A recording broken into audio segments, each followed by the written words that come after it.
कि जब चारों ओर अंधेरा छा रहा हो, कोई अपना न दिखाई दे रहा हो, केवल दुख ही दुख, अशांति ही अशांति, उस समय आप देखिएगा भारी से भारी संकट की निवृत्ति के लिए एकमात्र उपाय है। यदि आप भजन नहीं करते तो आप दिमाग में लिख लीजिए, चाहे अपनी नित्य डायरी में लिख लीजिए। आप एक बात पर विश्वास कर लीजिए कि आपको कोई भी सुखी नहीं कर सकता। यदि आपको कोई सुखी कर सकता है तो आप हैं। बिल्कुल घनीभूत अर्थात ठोस बात है, इसे समझ लेना। यदि आप अपने विचार के द्वारा, विवेक के द्वारा अधर्माचरणों का त्याग करके धर्म पूर्वक जीवन व्यतीत करते हुए भगवान नाम जप करते हैं, तो पूर्व पाप कर्म के अनुसार जब देह रचा गया तो उसमें जो प्रारब्ध दुख सुख का है वो तो आएगा, पर आपको परास्त नहीं कर पाएगा। और आगे आपके लिए महासुख है जो दुख और सुख दोनों से परे है। अखंड प्रसन्नता, अखंड आनंद, वो केवल आपके करने से होगा। उपदेश मिल सकते हैं, मार्ग बताया जा सकता है, आपको सहयोग मिल सकता है, पर चलना आपको होगा। यदि आप नहीं चले तो ये कहीं भ्रम हो कि मैं कहीं जाऊं और मेरी दुख निवृत्ति हो जाए, तो इस भ्रम को छोड़ देना आप।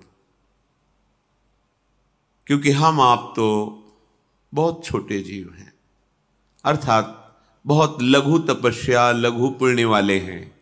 हम उन महापुरुषों की बात करते हैं जिन्होंने आजीवन ऐसा तप संचय किया, फिर भी उनके शरीर में भारी से भारी दुख देखे गए। ये दुख और सुख एक भ्रमात्मक इंद्रजाल है माया का, ना दुख है न सुख है। जैसे जो सपने सिर काटे कोई, बिन जागे दुख दूर न होई। ऐसे स्वप्न में तुम चक्रवर्ती सम्राट बन जाओ तो जगने पर तुम थोड़ी रहोगे, तुम जो हो वही होगे। हम भगवान के चिदानंद अंश हैं। ये भूलकर हम अपने को स्त्री पुरुष, अच्छा बुरा, धनी निर्धन, दुखी सुखी आदि आदि बहुत सा प्रपंच है, इसे हम अपने दिमाग में बैठा लिया है। जब तक आप ये प्रपंच नहीं छोड़ोगे तब तक आपको सुखी कोई कर ही नहीं सकता, क्योंकि दुखालयम नाशवान संसार का तो तुमने अस्तित्व रखा है। अगर ये किसी के दूर करने से होता तो स्वयं जगत गुरु परब्रह्म परमात्म तत्व भगवान श्री कृष्ण सामने हैं और अर्जुन को कह रहे हैं, मात्रा स्पर्शास्तु कौन्तेय शीतोष्ण सुख दुखदा आगमा पायनो अनित्यास्तास्तितिक्षस्व भारत। हे भारत, हे अर्जुन, ये आने जाने वाले अनुकूलता प्रतिकूलता, गर्मी शीतलता, अर्थात काम क्रोध लोभ मोह मद मत्सर अपमान निंदा, ये सब ताप पहुंचाते हैं। अनुकूलता सम्मान यश कीर्ति धन वैभव मानी हुई मान्यता, ये सब शीतलता पहुंचाते हैं। ये उष्णता और शीतलता, अनुकूलता और प्रतिकूलता आने जाने वाले हैं। भगवान ये नहीं कह रहे मैं मिटा दूंगा, कह रहे तास्तितिक्षस्व भारत। हे अर्जुन, ये तुम्हें सहना होगा। यदि तुम इसे सह गए तो तुम्हारे हृदय में ऐसी स्थिति प्रकट हो जाएगी कि फिर ये स्पर्श भी नहीं कर पाएंगे। सहने से तुम्हारी भक्ति बढ़ेगी, तुम्हारा चिंतन बढ़ेगा, तुम्हारा स्मरण बढ़ेगा, सत्य वस्तु के लिए, सत्य तत्व के लिए तुम सुखी हो जाओगे। बिल्कुल खुली बात। आडंबर नाटक पाखंड इसकी जरूरत नहीं है। प्राकृतिक भोगों में सुख, बुद्धि, देहाभिमान, विद्या रूप महत्व कुल धन यौवन अभिमान, यही तुम्हारे दुख का मूल है और ये कोई दूसरा नहीं हटा सकता। ये तुम्हें अपने विवेक सत्संग से प्राप्त हुए विवेक के द्वारा, शास्त्र स्वाध्याय से प्राप्त हुए विवेक के द्वारा इसे तुम्हें त्यागना है। दुख तुम पकड़े हो तो छुड़ा कौन सकता है? छुड़ाना तो आपको ही पड़ेगा। अगर कोई वादा करता है कि मैं आपको दुख रहित कर दूंगा, मुझे आज तक समझ में नहीं आया। दुख रहित होने का जो उपाय है वो गुरुजन, महापुरुष, संत जन बताते हैं कि जब चारों ओर अंधेरा छा रहा हो, कोई अपना न दिखाई दे रहा हो, केवल दुख ही दुख, अशांति ही अशांति, उस समय आप देखिएगा कोई एक है जो आपको बहुत प्यार कर रहा है। वो हमारे प्रभु हैं। आप जिनकी तरफ पीठ किए हो और जहां दुख है उधर मुख किए हो, वापस घूमो, सन्मुख होइएगा। सन्मुख होए जीव मोय जबहि, जन्म कोटि अघनाशों तबहि। करोड़ों जन्मों के पाप नष्ट कर देते हैं भगवान। जहां प्रभु की तरफ हुए तो पता चला बहुत जन्मों से बिछुड़ा था, वो मेरे स्वामी मिल गए। भारी से भारी संकट की निवृत्ति के लिए एकमात्र उपाय भगवान श्री हरि का आश्रय, उनके नाम का जप। सत्य मान लीजिए, आडंबर से कुछ नहीं होना। चाहे जितने जंतुर बांध लो, चाहे जितना जो कुछ जादू टोना जो मन आवे सो कर लो, बारी मथे घृत होए बरु शिकताते बरु तेल, बिनु हरि भजन न भवतरी यह सिद्धांत अपेल। विनिश्चितम बदामिते नान्यथा वचांस में हरि भजंती नरा। अटल बात है, यदि भजन नहीं करोगे तो तुम्हें कोई सुखी नहीं कर सकता। तात्कालिक आपको ऐसा लग सकता है मेरा काम बन गया, नहीं, वो तत्कालिक है। हमारा काम बनना तो तब होगा जो हमारा आवागमन मिट जाए, सदा सदा के लिए मुझे ऐसी वस्तु प्राप्त हो जाए कि जहां चाह ही खत्म हो गई, जहां दुख ही खत्म हो गया। वो हमारा स्वरूप है, वो हमारे आराध्य देव हैं। प्रार्थना मान लीजिए, भटकाव से बचिए। ये कलिकाल मलायतन मन कर देख विचार, श्री रघुनाथ नाम बिन नाहिन आन आधार। महापुरुषों ने स्पष्ट कहा है। ये मलायतन मल का आगार है। मल माने कामना, नाना प्रकार की वासना, भ्रष्टाचरण, छल कपट, दंभ पाखंड, बोलबाला, इसका एकमात्र श्री भगवान का नाम आधार है। जो चाहत है नित्य सुख अरु मन को विश्राम, तो हित ध्रुव हित सो भजत रो पल पल श्यामा श्याम श्यामा श्याम श्यामा श्याम। यदि सच्चिदानंद शाश्वत सुख चाहते हो, जहां से कभी हटना ना पड़े, केवल सुख ही सुख है, आनंद ही आनंद है, और मन का विश्राम चाहते हो कि भाग दौड़ मन की मिट जाए, तो बस प्रेम से बोलते रहो श्यामा श्याम श्यामा श्याम, राधे श्याम, राधा राधा राधा वल्लभ। ये बड़ी शोध करके महापुरुषों ने बात कही है। यदि आप भजन नहीं करते तो आप दिमाग में लिख लीजिए, चाहे अपनी नित्य डायरी में लिख लीजिए, जो आप दिनचर्या लिखते हैं। आपको कहीं भी कभी भी कोई भी सुखी नहीं कर सकता। गांठ बांध लीजिए, भटकने की जरूरत नहीं है। और यदि नाम जप करने लगे, धर्माचरण करने लगे, तो तुम आशीर्वाद देने वाले बन जाओगे। सातरति सातरति सा लोकांतारयति। ध्यान दीजिए, वो तर जाता है, वह तर जाता है, वो लोकों को तार देता है। जब पृथ्वी में भयंकर पापाचरण की वृद्धि हुई, असुरों के द्वारा प्रेरित होकर के जहां भी धर्माचरण, नाम कीर्तन, यज्ञ, हवन, होम, ऋषि मुनि विध्वंस कर दो। क्या हुआ? कोई दूसरा दिखाई दिया क्या? नहीं, किसी की सामर्थ्य नहीं थी। सब मिलकर के ब्रह्मा जी के पास गए, जो ईश्वर कोटि के महापुरुष, सबने ब्रह्मा जी से प्रार्थना की।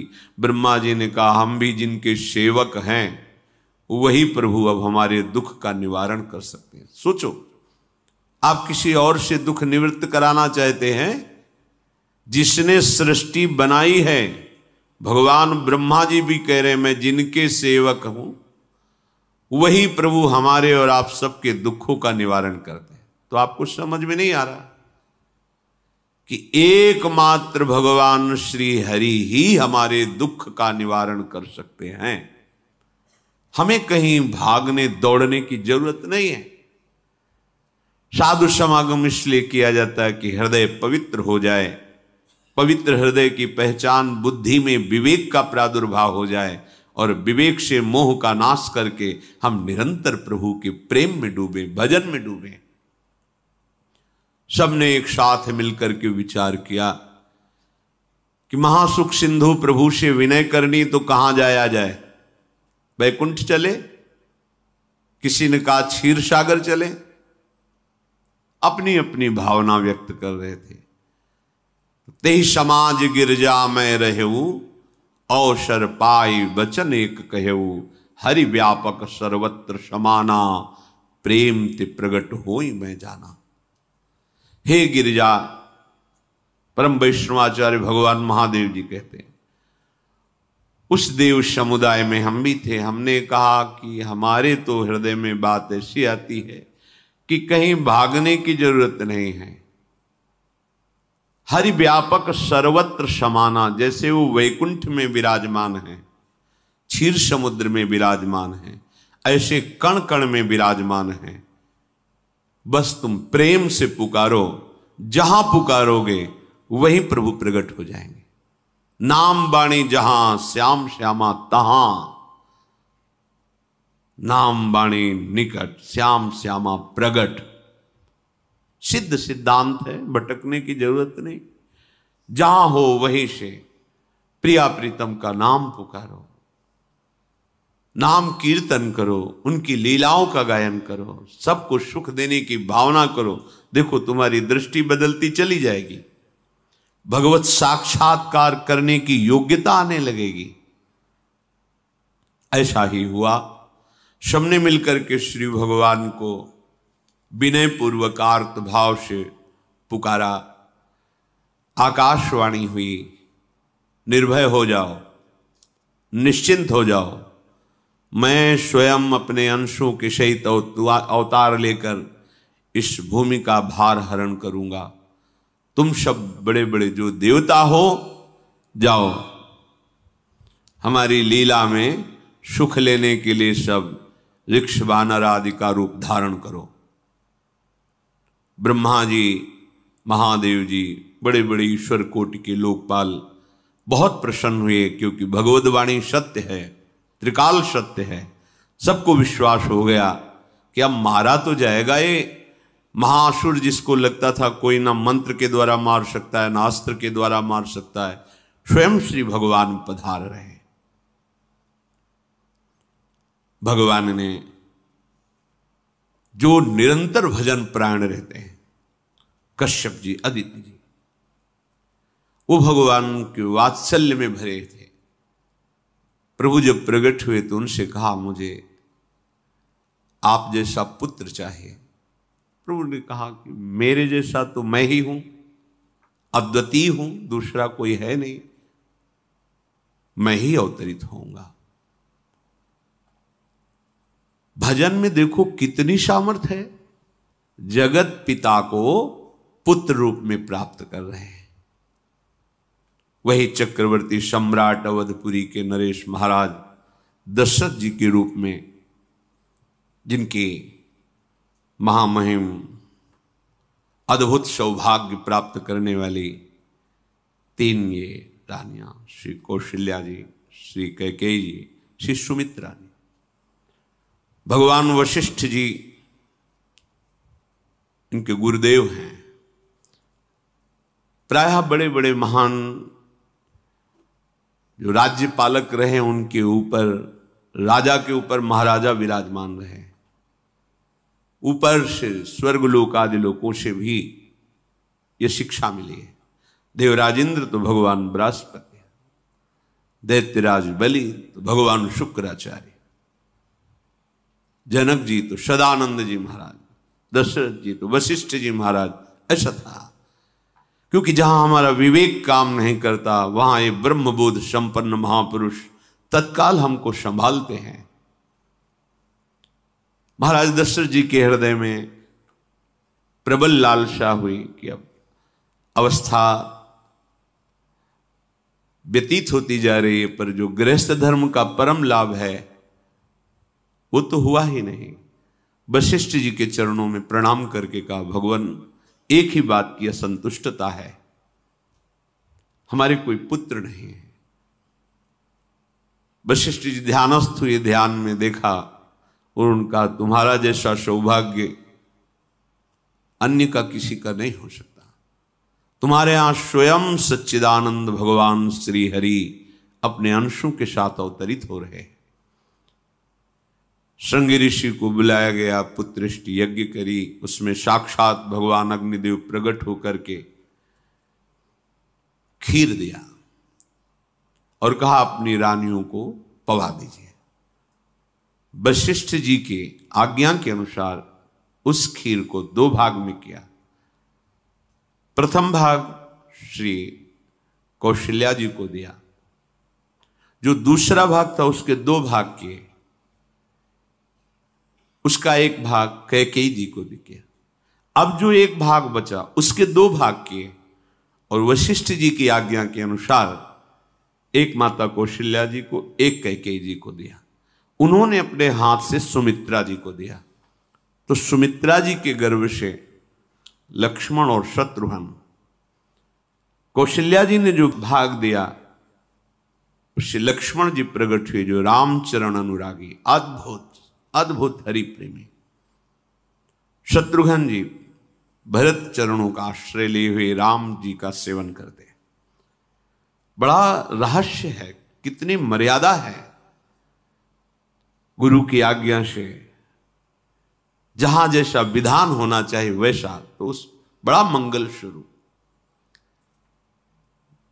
ये महामहिम जगत पावन करने वाली माताएं मानो अपने गर्भ में अखिल ब्रह्मांडों के स्वामी को धारण किए हुए हैं, जिनके गर्भ में अनंत ब्रह्मांड वास करते हैं, उन प्रभु को अपने गर्भ में धारण करने का अनुभव कर रहे हैं।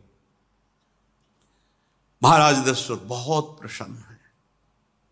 ये जीवन का परम लाभ है। प्रभु हमारे कोई भी हो, माता पिता भाई बंधु सखा पति प्रीतम पुत्र, कुछ भी, ये तो ऐसे करुणामय कोई भाव रख लो और गाढ़ भाव कर लो तो आपको अनुभव कराने लगेंगे। जिस भाव से आप देखोगे कैसा सुख महाराज दशरथ जी को हो रहा होगा, जिनको गुरुदेव से पता है कि स्वयं भगवान पधार रहे। प्रतिपल इनके दर्शन करके कौशल्या जी, कैकेयी जी, सुमित्रा जी के प्रेम पुलकित रहते हैं। दशरथ जी, अहो भाग्य, साक्षात भगवान पधार रहे। समय व्यतीत हुआ, जोग लगन गृह बार तिथि, सकल भये अनुकूल, चर अरु अचर हर्ष जुत, राम जन्म सुख मूल।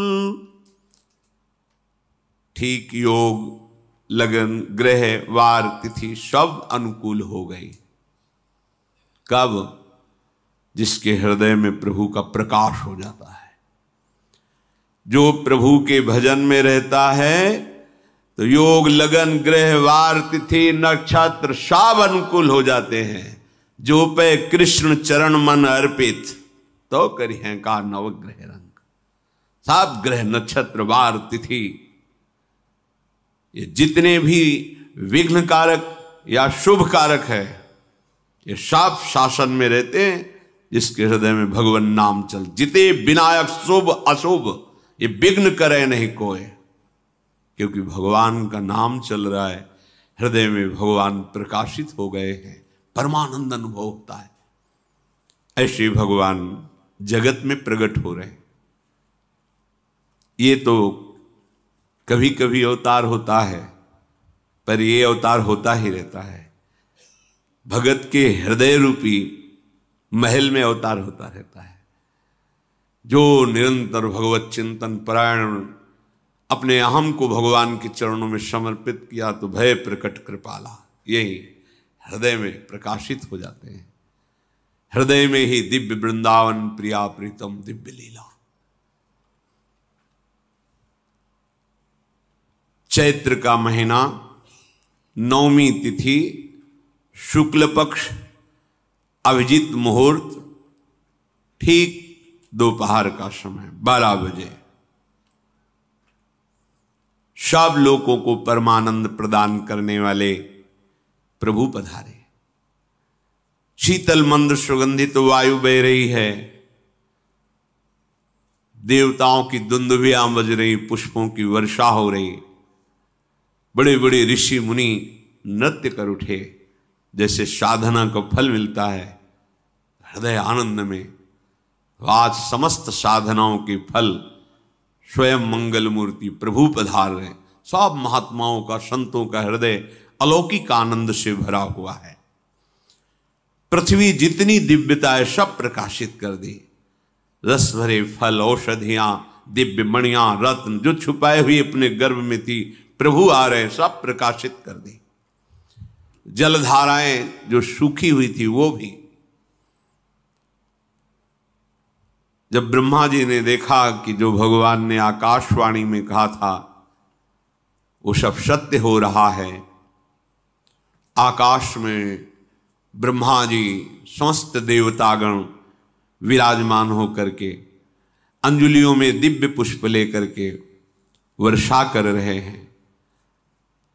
सुंदर सुंदर अलग अलग वाद्य बज रहे हैं। ऋषि मुनि देवता सब स्तुति कर रहे हैं। प्रणाम मुद्रा में सब खड़े हैं, क्योंकि समस्त लोकों का पालन करने वाले भगवान श्री हरि महाराज चक्रवर्ती सम्राट दशरथ जी के भवन में प्रकट हो रहे हैं। तो आकाश में सब ईश्वर कोटि के महापुरुष पुष्पांजलि अर्पित कर रहे हैं। उसी समय भगवान का प्रादुर्भाव होता है। भगवान कभी गर्भ से नहीं प्रकट होते, लीला होती है, ऐसा अनुभव होता है गर्भ है, पर पहले भगवान भगवान के रूप में प्रकट होते हैं, फिर वो बालक बन जाते हैं। कभी ऐसा कहीं नहीं मिला, अनुभव होता है ऐसा। समय से गर्भ रहा, समय से गर्भ बढ़ा, ऐसा अनुभव होता है, पर भगवान प्रकट होते हैं। इसीलिए भय प्रगट कृपाला दीन दयाला कौशल्या हितकारी हर्षित महतारी मुनि मनहारी अद्भुत रूप विचारी लोचन अभिरामा तनु घन श्यामा निज आयुध भुज चारी भूषण बनमाला नयन विशाला शोभा सिंधु खरारी कह दुई कर जोरी अस्तुति तोरी केहि विधि करो अनंता माया गुण ज्ञाना तीत अमाना वेद पुराण भनंता करुणा सुख सागर सब गुण आगर जेहि गावहि श्रुति संता, सो मम हित लागी। जन अनुरागी भयउ प्रगट श्रीकंता, ब्रह्मांड निकाया निर्मित माया, रोम रोम प्रतिवेद कहे। मम उर्षो बाशी यह उपहासी, सुनत धीर मति थिर न रहे। उपजा जब ज्ञाना प्रभु मुस्काना, चरित बहुत विधि कीनि चहे। कही कथा सुहाई मातु बुझाई, जेहि प्रकार सुत प्रेम लहे। दीनों पर दया करने वाले, बात समझिए। बहुत तपस्या है, बहुत गुण है, बहुत बड़े साधक हो, बहुत बात अभी नहीं बनी। दीनों पर दया करने वाले। अगर हमारा भजन साधन बन रहा है, हमें भगवत चर्चा कथन श्रवण का सौभाग्य, धाम नाम रूप लीला, ये मेरे प्रभु की हेतु की कृपा है। आप एक बार भी राधा नहीं बोल सकते, कृष्ण नहीं बोल सकते, एक मिनट भी आप नहीं आ सकते, ये केवल मेरी लाडली की कृपा है। हृदय में किंचन मात्र गर्व नहीं, अभिमान नहीं। वो हमारे भगवान को बहुत प्यारा होता है, प्रियालाल को बहुत लाडला होता है। हमें प्रभु के अगर चरणारविंद के अनुराग में डूबना है तो विवेक से देखो है क्या पास हमारे। अगर कुछ भी दिया हुआ है भौतिक आध्यात्मिक, वो सब मेरे प्रभु का दिया हुआ है, तो गर्व किस बात का, अहंकार किस बात, तो दैन्यता आ जाएगी। अज्ञान से ये अहंकार बढ़ता है, ज्ञान से इसका समन हो जाता है। चाहे भौतिक हो चाहे आध्यात्मिक हो, मेरे को सब कुछ मेरे प्रभु ने तो दिया है। ध्यान देकर देखो तुम्हारी उपज क्या है, तुम भी तो उन्हीं के अंश हो। न तुमने शरीर बनाया, न संसार बनाया, तो फिर अध्यात्म तो भौतिक अध्यात्म सब कुछ मेरे प्रभु का दिया हुआ है, सब कुछ प्रभु में है, तो फिर अहंकार किस बात का, दैन्य हो जाओ। यंत्र कहे कि मैं दक्षिण की तरफ चलूंगा और यंत्री तुम्हें उत्तर की तरफ चलावे तो एक कदम चल नहीं सकता यंत्र, ठीक ऐसे ही तुम हो।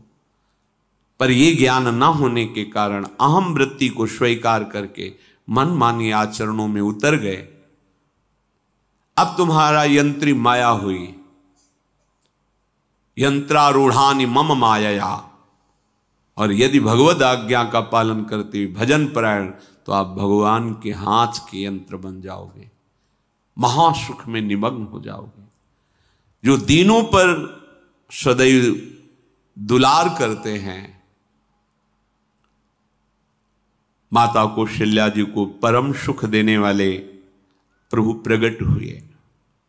मुनियों के मन का हरण करने वाले प्रभु को सामने देख करके कौशल्या जी आनंद मगन हो गई। प्रभु कहां? सामने। आनंद क्यों मगन? नेत्रों से अश्रुधारा चल रही कौशल्या जी के सामने देखा, श्याम सुंदर विराजमान है, लोचन अभिरामा तनु घन श्यामा। ऐसी अद्भुत श्यामता त्रिभुवन में नहीं, ब्रह्मा जी की बनाई हुई नहीं कोई ऐसी श्यामता जिससे उदाहरण दिया जाए कि प्रभु के श्रीअंग की श्यामता कैसी है। वो बस संकेत के लिए चंद्र शाखा न्याय के अनुसार भले कह दे, नहीं प्राकृतिक ऐसी रचना ही नहीं है जो हमारे प्रभु की इंद्रनील मणि श्याम मनोहर, वो है ही नहीं। वो सामने देख रहे कौशल्या जी, ये भजन का प्रभाव है। अरविंदाक्ष कमल नयन, देखते ही चित्त चुरा जाए, ऐसे नेत्र हैं प्रभु के। अजान बाहु लंबी भुजाएं। और जब प्रभु जहां प्रकट होते हैं, चाहे वो कंस कारागार हो या अवधपति का महल हो, पहले वैभव से प्रकट होते हैं। ऐश्वर्य स्वरूप, समस्त आयुध, समस्त वैभव, दिव्याभूषण, बनमाला, 4 भुजाएं, शोभा के समुद्र, आसुरी वृत्तियों का, भावों का, व्यक्तियों का नाश करने के लिए प्रभु प्रकट हुए हैं। इसीलिए प्रभु से भी बढ़कर प्रभु का नाम है। वो व्यक्ति का नाश नहीं करता, वो वृत्ति का नाश करके भगवत दासत्व प्रदान कर देता है। बहुत अपार महिमा भगवान नाम की है, प्रभु के नाम की है। प्रभु प्रकट होते हैं तो दुष्टों का विनाश करते हैं, लेकिन प्रभु का नाम जिसके हृदय में प्रकट होता है, दुष्टता का नाश करके उसे जगत पावन करने वाला बना देता है। तीर्थी कुर्वन्ति तीर्थानि, वो जहां चरण रख दे उसे निष्पाप कर देता है। भूमि को, वायु को निष्पाप कर देता है, जिसकी जिह्वा पे नाम चलता है।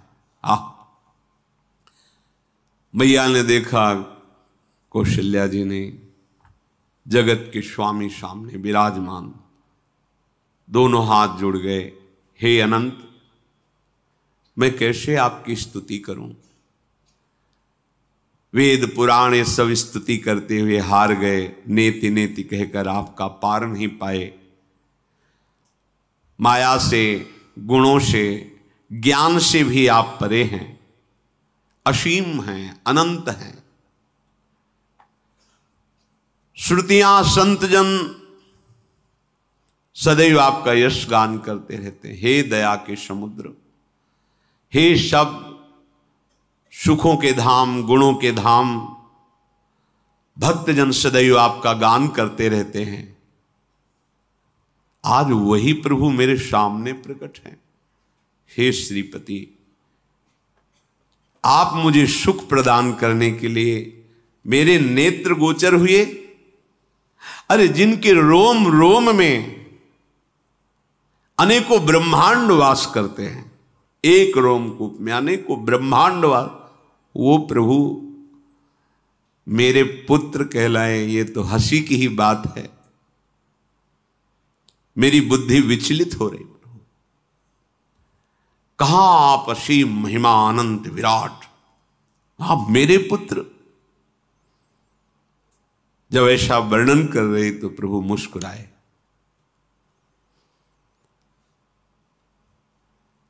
बहुत प्रकार से मैं आपको सुख देना चाहता हूं, इसलिए पहले मैं इस रूप में आया हूं कि आपने जो भजन करके मांगा था कि मेरे जैसा पुत्र हो, तो देखो मैं ही स्वयं, मेरे जैसा और कोई है ही नहीं, मैं ही स्वयं आया हूं। तुम्हें याद है? याद, स्मृति आई। हाँ प्रभु।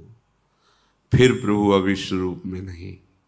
माता पुनि बोली सोमति डोली, तजहु तात ये रूपा, की जैसी सुलीला अति प्रियशीला, यह सुख परम अनूपा। हाँ हाँ प्रभु, याद आ गया। ओहो, अहो भाग्य, अहो भाग्य। तो फिर प्रभु ये रूप छोड़ो और जो सुख देने के लिए आप पधारे हो वो रूप धारण करो। प्रभु जब आप हमारे पुत्र बनने के लिए आए हो तो फिर शिष्य रूप धारण करो। जो ही माता कौशल्या जी ने ऐसे वचन उचारे तो सुनी बचन सुजाना, रोदन ठाना, होई बालक सुरभूपा, यह चरित जिगावहीं, हरि पद पावहीं, तेन परहीं भवकूपा। इतना सुनते ही सुजान भगवान श्री हरि नवजात शिशु होकर के रोने लगे। जो इस पावन चरित्र का गान या श्रवण करता है वो कभी दोबारा इस संसार में जन्म नहीं लेता है। भगवान के कैसे महामहिम चरित्र, देखो अभी भगवान प्रकट हो रहे हैं और उसका फल बता रहे कि जो भगवान की इस पावन लीला का गायन या श्रवण करेगा, दूसरे साधन बने न बने, निश्चित वो भगवत प्राप्त हो जाएगा। इसका फल ही है ये चरित जे गावहीं हरि पद पावहीं, ते न परहीं भवकूपा। ब्रह्म ऋषियों के लिए, गौ देवता संत भक्तों के लिए स्वयं भगवान लीला सुख प्रदान करने के लिए अवतरित हुए हैं। सतोगुण रजोगुण तमोगुण से अतीत भगवान का चिदानंदमय देह है, मनुष्य रूप में ही प्रकट हो रहे हैं। पर ये मायाकृत नहीं, ब्रह्मा की सृष्टि का नहीं है। चिदानंद सच्चिदानंद रूपाय, ऐसे ही चिदानंदमय देह तुम्हारी विगत विकार जान अधिकारी। निज इच्छा निर्मित तनु है, कर्म बंधन से नहीं, प्रकृति के अधीन नहीं, प्रकृति को अधीन करके स्वयं की इच्छा से आत्मस्वरूप सच्चिदानंद भगवान का विग्रह है। अब शिशु का रोदन सुन करके जैसे समुद्र में ज्वार भाटा आ जाता है, ऐसे महाराज दशरथ जी के भवन में सुख सिंधु की बाढ़ आ गई। महारानी कौशल्या जी ने शिशु का जन्म किया। ऐसा जन्म हुआ है जन्म मरण मिटाने वाला। आप सोचते होंगे कि ये प्रिया प्रीतम के अनुरागी, हम आपको सच्ची कहते हैं, हम इनकी बात कर रहे हैं ना तो दिमाग में रील कुछ और ही चलती है। हमें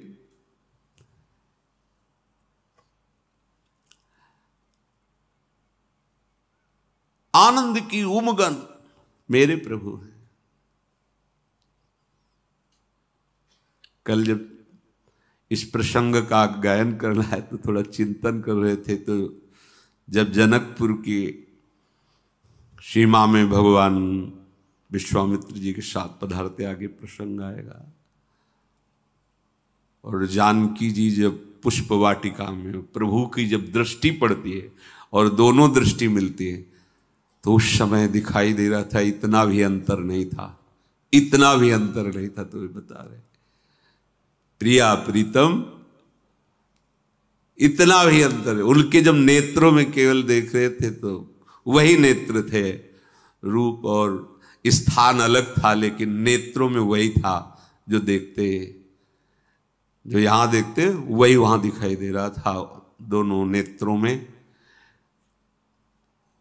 पहचान हो जाती, जैसे अपना पति है ना, और वो किसी सुंदर नाटक में वो किसी दूसरे का पति बन करके स्वांग कर रहा हो तो उसको जलन थोड़ी होती है, उसको लगता है कि मेरा प्रीतम कितना अभिनय में प्रवीण है, ओहो मेरा प्रीतम, मेरा प्रीतम। वो आनंदित होती है उसे देख के, मेरा प्रीतम अभिनय में कितना प्रवीण है। उपासक अपनी ही धारा में रहे।